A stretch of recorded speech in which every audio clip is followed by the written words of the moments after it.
સદગુરુ કઈક સાર સમજાવે છે. સાર એવો છે કે આ જીવાત્માને 84 ના બંધનમાંથી મુક્ત કરી અને કાયમને માટે આ વિશ્વની અંદર પરમાત્માનું જે નિજ ઘર છે એવા ઘરની જાણ કરેલી હતી. જેને પોતાના સ્વરૂપનું ભાન થાય, જેને પોતાના દેહની અંદર બોલવા વાળો કોણ છે એનો અનુભવ થાય, એને આ દેહની પીડા મટી જાય. જો કે અમે તો 12 ગામથી આવ્યા છીએ, અમને જાજો અનુભવ ન હોય, પણ રાજુભાઈના ઘરના હોય કે રાજુભાઈના ઘરના અડખે પડખે પાડોશી હોય, એને તમે પૂછો તો એનો જવાબ મળે કે અણસુયા બેનને દેહની અંદર કેન્સર હતું, એને કેટલી પીડા હશે. મને કે તમને એક જરી કાંટો વાગ્યો હોય ને તોય નથી આવતો. ઓલા બેને પોતાનું સ્વરૂપ જાણેલું હતું. એ પોતાના સ્વરૂપમાં એવા લીન પોતાના દેહનું ભાન ભૂલી ગયા હતા. જો કોઈ ઘરના હગા વાલા કોઈ પીડાનું પૂછે ને તો કે મને પીડા કાંઈ નથી હો, મારા દેહને છે.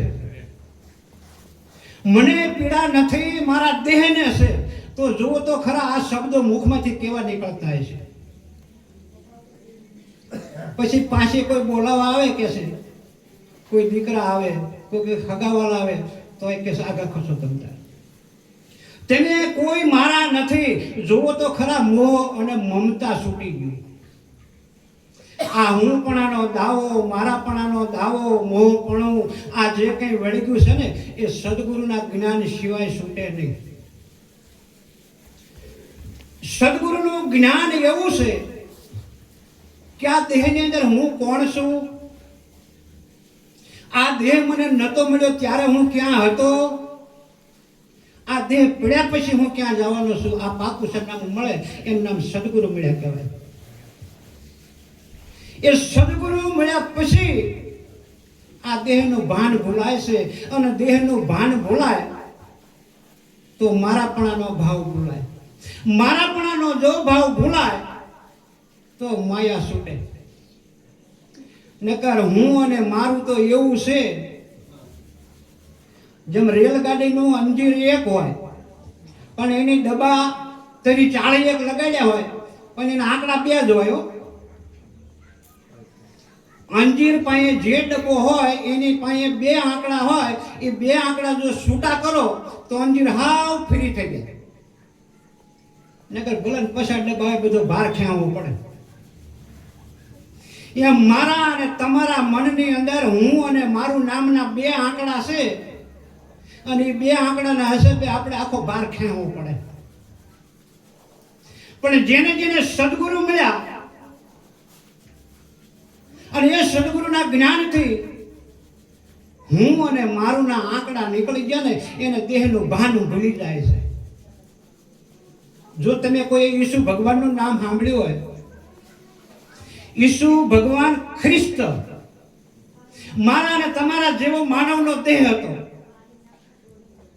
પણ દેહની અંદર હું કોણ છું આ દેહ હું નથી. દેહની અંદર જો હું છું એ મારું જે સ્વરૂપ છે એ ગીતાજીમાં કૃષ્ણ બોલ્યા ને એવો શબ્દ હતો કે મારું સ્વરૂપ એવું છે, મને અગ્નિ બાળી ન શકે, મને પાણી ભીંજવી ન શકે, મને પવન સૂકવી ન શકે, મને કોઈ શસ્ત્ર છેદી ન શકે. અને ઈસુ ભગવાન આ કક્ષાએ પગેલા હતા.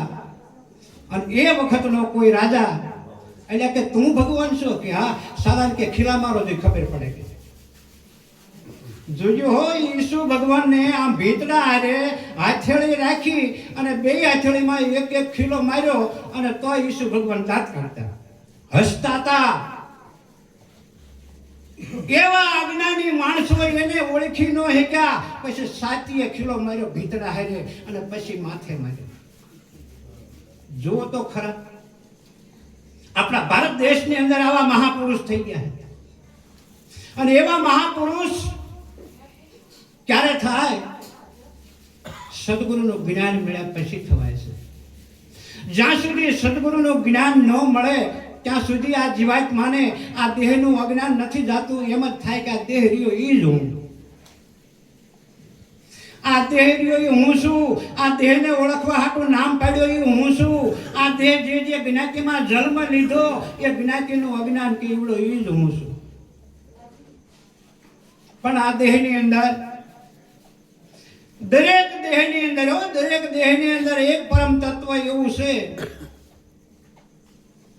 ઈ સ્વરૂપને ઓળખવું હોય તો કોઈક સદગુરુનું શરણ લેવું પડે. અને ઈ પરમ તત્વ એવું આ દેહની અંદર છે, એના હિસાબે આ મારા ને તમારા દેહની કિંમત છે.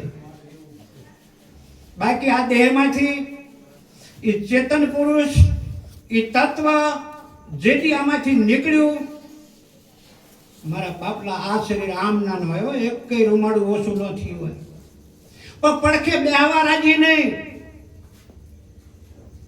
પડખે બેહવા રાજી તો નહીં, પણ આમ અડો ને તોય કે હવે તો નાવું પડશે.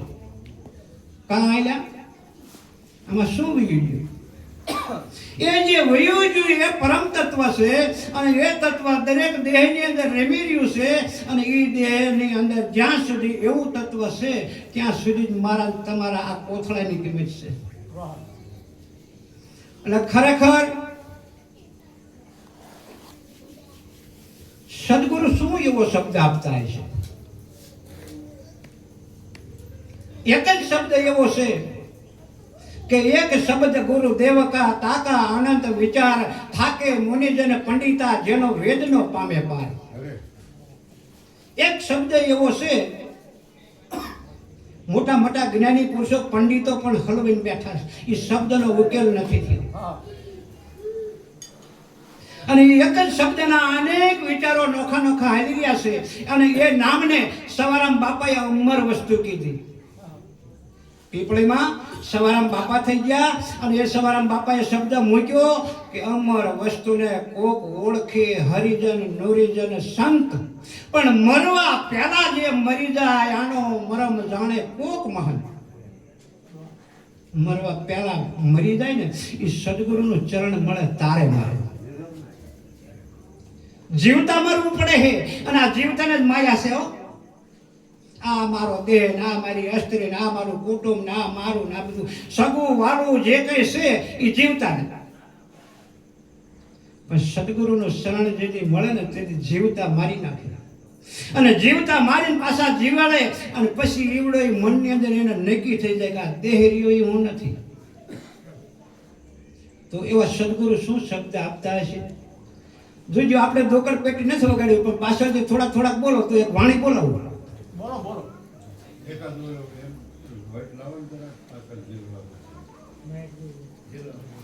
ઈ તો વજનું જોતું તો આથી દાવડું આમ મળે.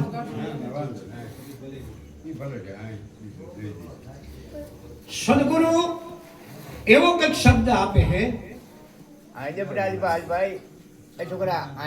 સદગુરુ એવું કઈક નામ ઓળખાવે છે. એ નામ કોઈ દેહધારીનું નથી. જે નામથી જીવાત્મા ભવસાગર તરી જાય છે એ નામ સદગુરુના મુખમાં પડ્યું છે. એટલે મહાપુરુષો કહે છે કે એ નામ વિના કોઈ નહીં તરે ભવસાગરની માય. આ નિરાત વંદુ નામને જ્યાં જ્યાં દેખું ત્યાં જે તર્યા છે એ નામથી તર્યા છે.